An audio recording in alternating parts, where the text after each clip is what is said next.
Պարոն Շահինյան, բարև ձեզ, շնորհակալ ենք, որ եկաք տաղավար, մի քանի թեմաներ եք առանձնացրել եւ երևի սկսենք այս հարցից։ Վերջերս Նիկոլ Փաշինյանը ճեպազորույցում այլևս հստակ հայտարարեց, որ անկախության հռչակագրից հրաժարվում են, որովհետեւ դա պատերազմի հող է նախապատրաստում, խոսեց, որ Արցախ խորաններից ասում եք տարբեր առիթներով ասում եք ինչ եք ուզում, պատերազմ եք ուզում, ասաց, որ եթե ես չլինեմ պատերազմ է լինելու, այն իրականության մեջ, որ միայն ինքը եւ իր իշխանությունը հայ ժողովրդի գլխին բերել են 4 աղետալի պատերազմ։ Խնդրեմ ես հարցերից սկսեք, հետո նաև մի քանի առանձին թեմաներ եք նշել ձեզ մոտ, համեցեք։ Բարև ձեզ, շնորհակալ եմ հրավերի համար։ Իրոք դա աբսուրդի ժանրից է, երբ պատերազմը ոգեշնչող, ոգեկոչող, կազմակերպող այս խայտառակությունը ինքը խոսում է խաղաղության մասին, ինքը խոսում է իր գոյության, իր ներկայության չլինելու դեպքում պատրաստվեք պատերազմի։ Նախ սա ահաբեկչություն է, իսկ ժողովրդի հանդեպ, բայց վերցնենք մեկ օրինակ, եթե ինքը այսօր սրտի կանգ է ունենում եւ մահանում է, ապա ինչ է նշանակում, վաղը պատերազմ է սկսվում։ Այդ անձից է կախված կամ պայմանավորված, եւ սա այն պարագայում, երբ մի քանի պատերազմների հեղինակ է ինքը պայմանավորվելով տարավ կոտորեց մի ողջ սերունդ եւ 21 թվականին կեղծելով ազգային ժողովի ընտրությունները, իդեպ մենք այս մասին այսօր կխոսենք նաեւ հաղորդման մեկ այլ հատվածով, նա կեղծելով ընտրությունները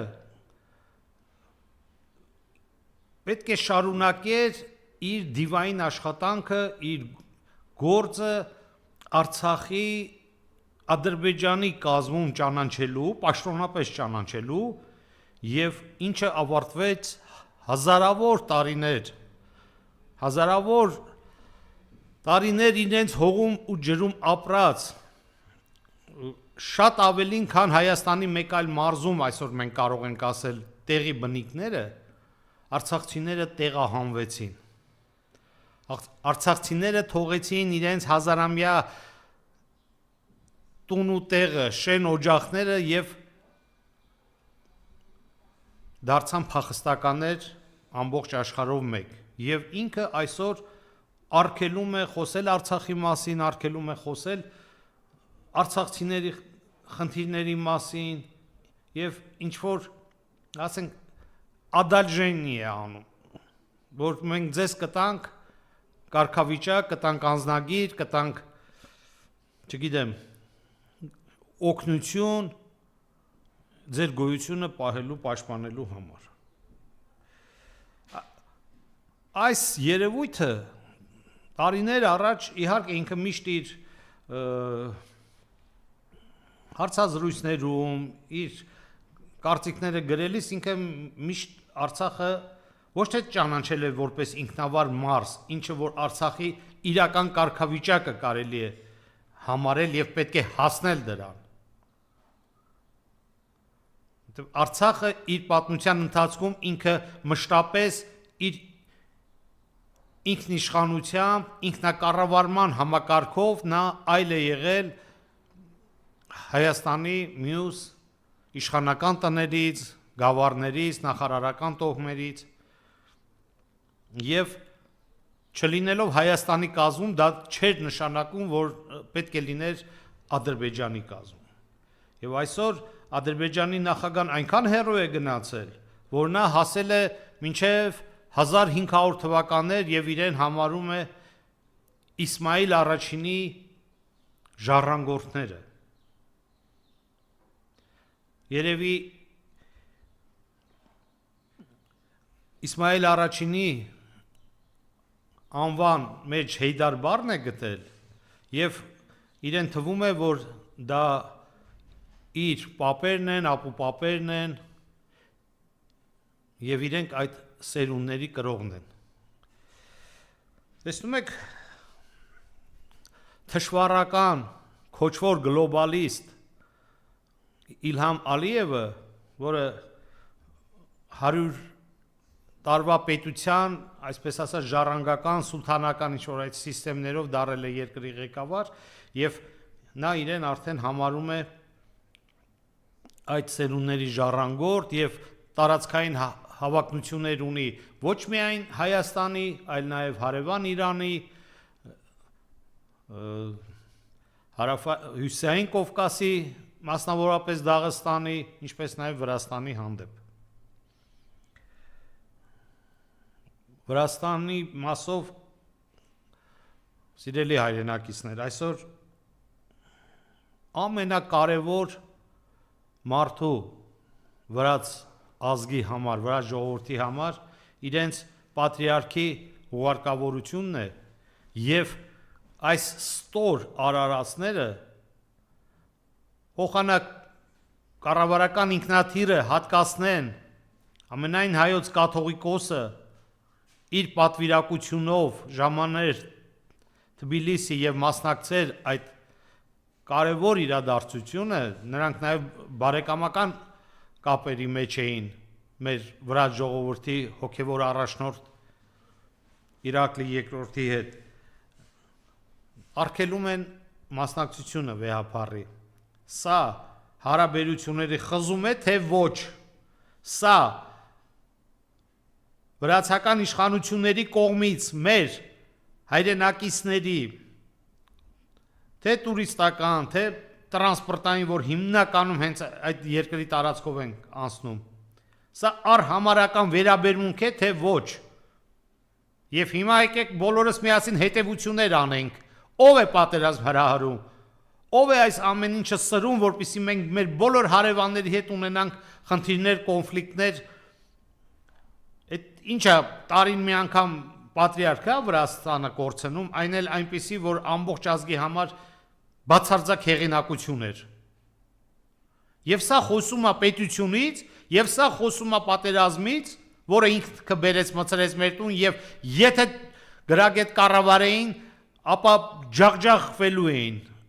այդ իրենց թե հատուկ ջոկատները, թե ահաբեկիչները, որ տասնյակ հազարներով բերել լցրել էին, թե օսմանական զորքերը։ Սա բացարձակ դավաճան, ազգային դավաճան է, ազգային խայտառակություն է, որը մենք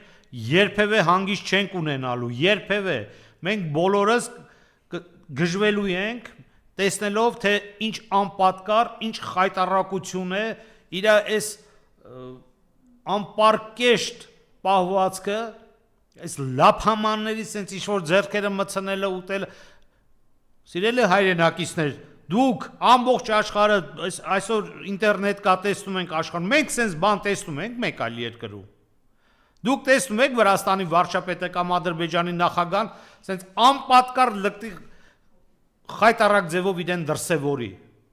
Սրա կերպարով մեզ են ճանաչում, մեր մասին կարծիք են կազմում եւ վերաբերմունք են ունենում մեր նկատմամբ։ Վերաբերմունք են ունենում Սփյուռքի նկատմամբ։ Որ այս մինչև այսօր իշխանությանը նստած եւ խայտառականում ամբողջ Հայաստանը, ամբողջ հայ ազգը, ամբողջ Սփյուռքը, հազարավոր տարիներ մեր պետությունը ամբողջ աշխարհում գիտնականներ ա տվել, արվեստագետներ ա տվել, բոլոր բնակավարներում, տիեզերական այդ ամբողջ սիգնալները Արարատյան դաշտից են ստացել։ Բոլոր կոդերը մեզ մոտից են դուրս եկել, եւ այսօր այս խայտառակությանը մենք բերել ենք ու շան տեղ ենք դնում։ Կների կենթանու մասին չի խոսքը, սա դվարնյաշկա էլ չի ինքը։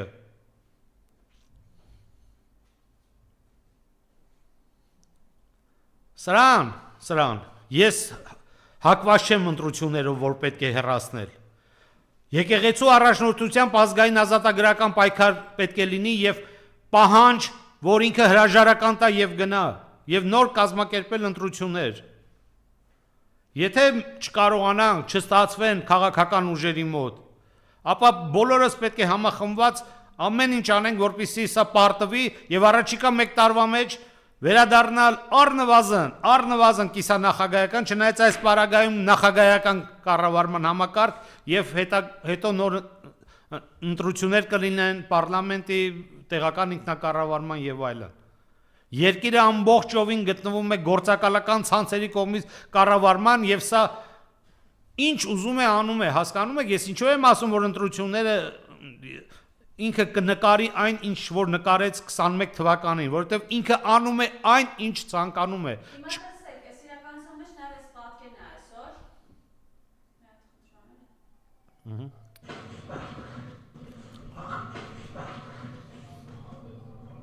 Դա գեղարքունիքի մարզու կարտոշկա չուտեն, այդ մեղ կարտոշ։ Կարտոշկան կողի հետևդ։ Էդ է քեզ հաճելի։ Ու ինչ ես ցույց տալիս, ինչ ես ծաղրում ամբողջ ազգին։ Դու կարտոշկա էլ կուտես, ուզենաս իշխանել կուտես, դու քու մեկ տեղաս շարժը մեր երկրի վրա, չէ մի գնա Գեղարքունիքի մարզ։ Քո մեկ տեղաս շարժը մեր բյուջեի վրա նստում է երևի եթե ոչ հարյուրավոր, տասնյակ միլիոնավոր դրամներ։ Ինչի համար ես դու այդ ամեն ինչը վատում փոշիացնում, որովհետև դու եկել ես որպեսզի հայ ազգը կորցնի իր ինքնությունը, հայ ազգը կորցնի իր պետականությունը։ Եվ երեք առաջի օրը ուժային կառույցներից մեկի ղեկավարը ասում է Ռուսաստանի թեմի առաջնորդը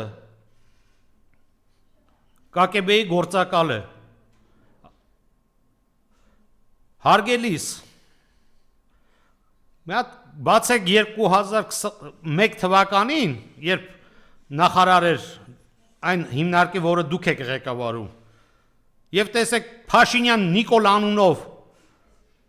Կարլոս Պետրոսյանի օրոք կա դիմում հավաքագրվելու, թե ոչ, դա էլ հայտարարեք։ Իսկ որ մինչ այդ նա ներքին գործերով հովանավորվել, այդ բոլորը գիտեն դրա մասին։ Եվ անհրաժեշտություն չկա, կարիք չկա նման հայտարարություններ անելու։ ԿԿԲ-ի գործակալ։ Դուք ձեզ նայեք, ձեզանից խոսեք, թե դուք ինչերի գործակալներ եք եղել, ոնց եք այսօր պետությունը պաշտպանելու փոխարեն ազգային շահերը պաշտպանելու փոխարեն լծված եք վիժվածքի քամագը պաշտպանելուն։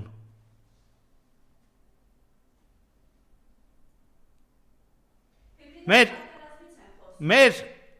ապրելը չապրելը այսքան գրոշի արժեք չունի, կնստեն թե չեն նստի, ինչ կանեք։ Այսեն ստորացված, նսեմացված ապրելը դա ամեն օր մի քանի անգամ մահ է։ Այնպես որ ձեզ տեսեք եւ այս ամեն ինչը վերջ է ունենալու։ Ուշադիր եղեք ձեր արտահայտությունների մեջ եւ դա բոլորին է վերաբերվում։ Ինչը որ կապված է նաեւ մեր սրբության սրբոց հայ առաքելական եկեղեցու եւ նրա սպասավորների հետ։ Մենք այսօր սարկավակներ ունենք, որոնք իրենց խոնարհությամբ եւ նվիրվածությամբ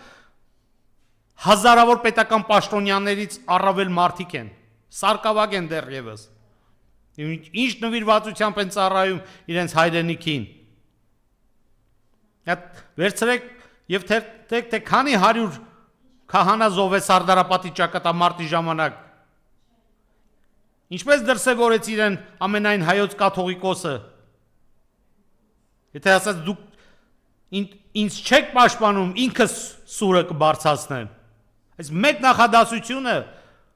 ամոթի խարան դառավ բոլորին եւ կենաց մահու կռվի դուրս եկան եւ այսօր գոյություն ունի Հայաստանի Հանրապետությունը։ Ամեն ինչից զուտ ձեր լափից, փողից, ունեցվածքներից եւ ամեն ինչից դուրս։ Դուք պետք է եւ պարտավոր եք լինել հայրենիքի եւ ազգի պաշտպաններ, որը որևիցե ձևով չի դրսևորվում։ Եվ մի աղջիկ Կայա Կալաս Եվրոմիության դիվանագիտության ինչի ղեկավար։ Ամբողջ կյանքը խորհրդային միության Սբերբանկի փողերն ա կերել է, հերը։ Լինելով Էստոնիայի Սբերբանկի կառավարիչը եւ կուսակցության անդամ 72 թվականից։ Բայց ինչ է անում։ Վրաստանից ձեռ են քաշել արդեն, որտեղ ազգը արթնացել է, ազգային արժանապատվությունը արթնացել է, ազգային ոգին արթնացել է։ Վրաստանը շարժվում է իր երկրի իր պետության շահերով։ Ուկրաինան մցրել են պատերազմի մեջ արդեն 1.2 միլիոն ուկրաինացի է զոհվել։ Հիմա էլ ամերիկացիները ստուգում են, թե այդ գումարները ոնց է ծախսվել։ Այդտեղից դեռ կբացվի, թե ինչքան ամերիկյան դոլարներ ատկատ է գնացել մեր հարազատին, կայային, որ դիտորդական առաքելություն է այստեղ կազմակերպում եւ արագ արձագանքման խմբեր է ձևավորում։ Աղջիկ ջան, խելքդ գլուխդ հավաքի, կպեք ձեր գործերին, զբաղվեք ձեր գործերով։ Այս ամեն ինչը դուք եք խառնել, որ մեր ազգը դարել է հոգեպես անհավասարակշիռ, անորոշության մեջ, սարսափի մեջ ապրող հասարակություն, որին անընդհատ սպառնում են պատերազմ, ուրեմն սիրելի հայրենակիցներ, որպես պատմաբան եմ ասում, եթե մենք ինքներս չկարողանանք մեզ պաշտպանել,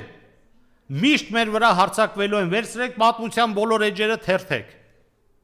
Կայան չի գալու։ Կայան դեռ սովետական տարիներից, երբ իր պապան KGB-ի ագենտը ամբողջ Էստոնիայի Սբերբանկի կառավարիչն էր։ Կայան շատ ընտիր ապրելա, լավ ապրելա, հիմա էլ իր համար իր կայֆերով իր գործերին է նայում։ Մեզ գալիս են։ Այսօր շումերներին են ու հայերի մեջ կապը տեսնում 5000 տարվա։ Կայա կալածը պիտի գա մեր ազգին դիտորդական առաքելություն իրականացնի, որ հիբրիդային պատերազմի հիբրիդային հարձակումների չենթարկվի Հայաստանը հայ ժողովուրդը։ Գնայր Արցախում աներ, Կայա ջան այդ ժամանակ։ Գնայր կանգներ սահմանին։ Գնայր զինվորի կողքը կանգներ քո ամբողջ դիտորդական առաքելության, որ պորտաբույսները այսօր ամբողջ հանրապետությունով ձեր ագենտուրան լցված եւ Իրանի այնուհետև Հայաստանի առնվազն Սյունիքի մարզի լուծարման գործընթացով են զբաղված, առնվազն այս պահին։ Եվ այս ընտրություններից հետո նոր կտեսնեք, թե ինչ է նշանակում սահմանազատում, սահմանագծում։ Գալու ենք 18 թվականի Ալեքսանդրապոլի պայմանագիրն են բերելու դնեն, սա իրեն Ալիևը Իսմայիլ առաջինի ժառանգորդը համարում, Էրդողանն էլ իրեն Սուլեյման մեծի ժառանգորդն է համարում, և այդտեղ մենք ընդհանրապես չկանք, մենք այդտեղ անելիք չունենք։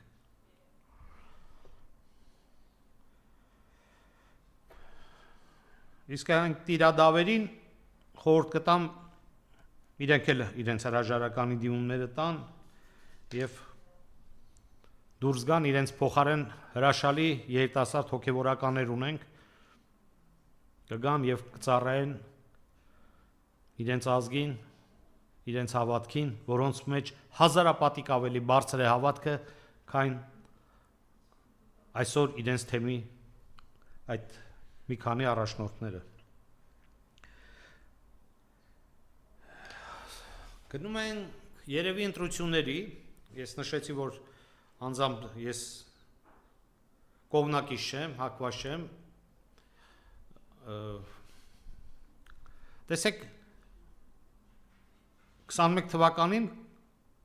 եւ եթերներից է եղել, որ 680,000 մարդ գնաց քվեարկեց, սիրելի հայրենակիցներ, նման բան չի եղել։ Նման բան չի եղել, մենք դա լավ հասկանում ենք, որ այդ թիվը գրվել է, որպեսզի սա ունենա սահմանադրական մեծամասնություն, ինչի արդյունքում տեսեք իրենք ինչքան օրենքներ փոխեցին, սահմանադրության մեջ փոփոխություններ արեցին, Արցախը ճանաչեցին Ոչ թե ինքնավար մարզ, Ադրբեջանի կազմում, Արցախը։ Այնպես որ մենք համոզված ենք, չէ, որ այս նույնը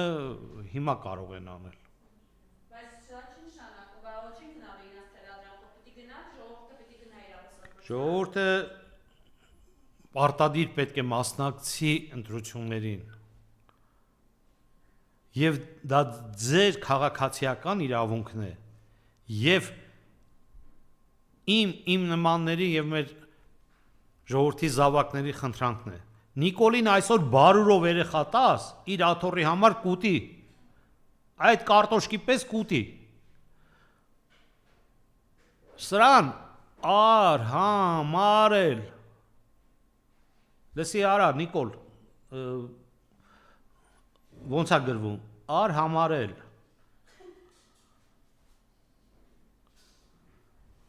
Իսկ եթե աշխարհի մայրաքաղաքներից ես հարցեր տալիս, քարտեզը փակցրու հրավիրի գանք որս ինչ քաղաք գիտենք, ասենք դու մյուսը գնա ցույց տա։ Մադրիդ գործ ունես, հա, երևի։ Մասնակցեք ընտրություններին։ Ես այսօր ուզում եմ հատուկ նաև նշել հայրենիք կուսակցության մասին, որը ղեկավարում է Արտուր Վանեցյանը։ Տեսեք, այս կուսակցությունը 4%-ի շեմ անցնելու, այսպես ասենք, նաև կար հավանականություն։ Տեսեք, ասում եմ, հավանականություն, ոչ թե բացառություն, որ չէր անցնելու, ինչպես 100-ից ավել կուսակցություններ, այլ հավանականություն։ Բայց խելամիտ որոշում կայացրեց կուսակցությունը, քաղաքական խորհուրդը, որ չենք մասնակցում, աջակցում ենք ավելի խոշոր միավորների, գուցե ազատ են կուսակցականները իրենց ընտրության մեջ, ոչ իշխանական ռեժիմին եւ քվեարկել այն ուժերի օգտին, որոնք որ այո, բոլոր սոցիալական հարցումներով պատկերը տալիս է, որ իրենք անցնելու են անցողիկության շեմը։ Մի արատավոր երևույթ եմ արդեն նկատում, երբ մեկը մյուսին սկսում են ինչ-որ վիրավորել ընդդիմադիր ուժերը։ Խնդրում եմ ձեզ, դադար տվեք։ Այս 60 քանի օր է, ինչը 70 օր է, հանգստացեք, դադար տվեք։ Չգիտեմ, ուզում եք քֆուր կերեք, ուզում եք երթուն կերեք, ուզում եք եկեղեցի գնացեք, խոստացեք, մի բան, կամ որպես մարդ դուք ինքներդ ձեզ խոստացեք, բացառապես խոսեք ծրագրերի մասին, անելիքների մասին, այդ ծրագրերը կյանքի կոչելու գործիքների մասին, ռեսուրսների մասին, կադրերի մասին, բայց պետք չի իրար վիրավորել, այս ամեն ինչը, այդ մարդասպանի օգուտ է միայն, որովհետև մենք դրանով հիասթափեցնում ենք մեր հասարակությանը եւ դաշտը բացվում է սրանց համար, որ իրենք ընտրություններից հետո մնան իշխանության եւ շարունակեն ու ավարտում են արդեն, էլ որևէ բան չկա, չկարծեք թե հաջորդը էլ ընտրությունները լինելու։ Չէ, հաջորդ էլ պետություն չի լինելու, որ մի հատ էլ ընտրությունների մասնակցենք։ Եվ սկսվելու է ամբողջ աշխարհով մեկ հերթական փախե, դրա փորձն էլ ունենք դարեդար, մեր տները թողնենք, գնանք ուրիշտեղ շենացնենք։ Դրսում հիմնականում բոլորը կայացած հանգիստ իրենց համար ապրում են, ստեղ էլ օգնում են։ Փաստ Ռուսաստանի Դաշնությունը։ Չլինի Ռուսաստանի Դաշնության տրանսֆերները, Հայաստան այստեղ ուղղակի կյանքը կանգնի եւ կսկսվի ամբողջային անկարգություններ զանգվածային տնտեսական մասով մեր լոգիստիկ առումով թանկ ապրանքները գյուղատնտեսական, պարենային, չգիտեմ, տարբեր արտադրական չլինի Ռուսաստանի Դաշնության սպառումը, որը մենք շատ հարևան երկրների հետ միջինասիական եւ այլն մենք մրցունակ չենք։ Մենք մրցունակ չենք։ թե պտուղ բանջարի, թե կատնամթերքի եւ մնացած ապրանքների մասով։ Բայց այդ պետությունը առնում է, վերցնում է, սպառում է։ Ինչի արդյունքում այստեղ թոշակ են ստանում, աշխատավարձ են ստանում, պարգևավճար են ստանում։ Մենք այսօր պետք է ճիշտ կողմնորոշվենք, ընդդիմադիր այդ խոշոր, ես կասեմ 3, մաքսիմում 4 ուժերին հետ պետք է գնալ եւ առաջարկել, որ ինչով կարող ենք պետք գալ, այսքան բան։ Կուսակցական կնիք կա գրպանը, ռեգիստրի թուղթը ունես, որ պետական գրանցում է ստացել, դու կուսակցության ղեկավարը շատ լավ է։ Պահեք, թող մնա ձեզ մոտ, հետո ձեր երեխաներին, թորներին ցույց կտաք։ Գնացեք, ինչով կարող եք օգնել, վստահված անձ, դիտորդ, արդեն երբ քարոզարշավը կսկսվի, ծանոթացեք ծրագրային դրույթների հետ, իրազեկեք մեր քաղաքացիներին, խնդրեք, աղաչեք, ամոթ բան չկա, խնդրեք, աղաչեք, որ գնան ընտրություններին մասնակցեն։ Եթե պատշաճ մենք մասնակցեցինք, ները սատկելու է։ Շնորհակալ եմ, ստեսություն։